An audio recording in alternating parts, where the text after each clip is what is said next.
She was so big in our lives, and we love her so much. There's no way I can ever forget what Mom has meant to me or what she's meant to us. But I wanted to do something to help us remember. So this tribute will help us when we're remembering Mom.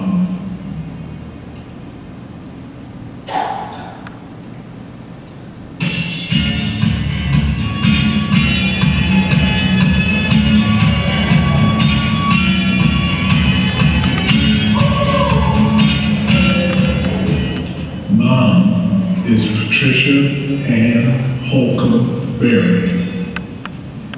She was born on August 24, 1933 to Harry Russell Holcomb and Mahala Juanita Parsons Holcomb. Franklin Delano Roosevelt was president at the time. It was a time of economic depression. Mom was the firstborn of 4 children.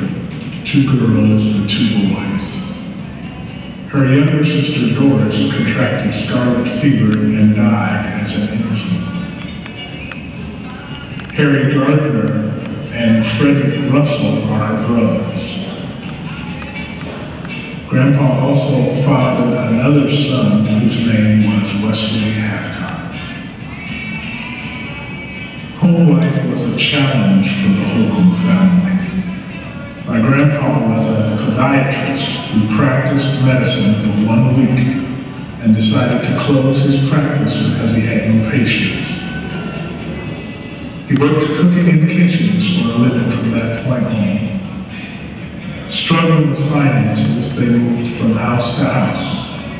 Grandma was a strong-willed black woman who dedicated herself to keeping the family together.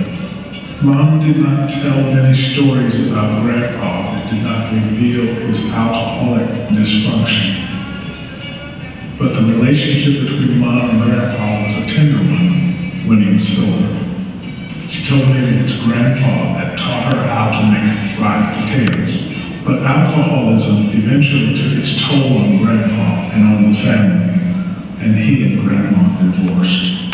They were still together on Bennett. That's when Daddy really cut a hog, as he used to call it, by coming home once or more than once, as drunk as he would be after coming home from work, and he was, non-coherent, and throw all the dishes out of the cupboard, breaking all the dishes in the cupboard, and throwing the whole big pot of beans and other out on the lawn. I mean, crazy things like that. And he was Irish crazy. That's the way he was, and he didn't abuse her there. But we then eventually, that's probably why he wasn't at home all the time. Maybe he was staying somewhere else with Grandma or something, I don't know. But when he did come, he would pitch a fit, because she was only operating with the money that he gave her. We weren't on so-called age-dependent children yet, I don't think.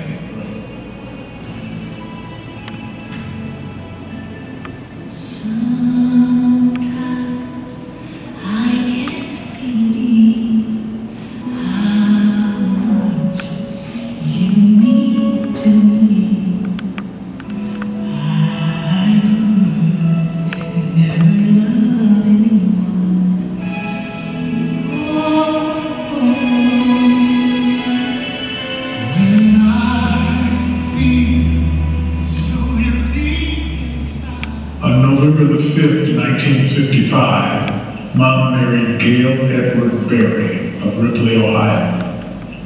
Daddy was a farm boy who had recently served his country in the United States Army.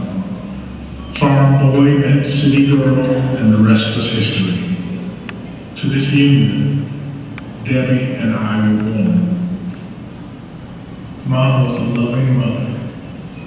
As a child, I remember that she frequently went without so that we could have. A character trait that seems scarce now. For some time, Mom made her own clothes to save money. All of her dresses came from the same pattern. Mom sacrificed so that a son with crooked teeth had braces. She sacrificed to refurnish our home that had been furnished with 50s era furniture. Mom loved children, and from a child decided that she wanted a large family.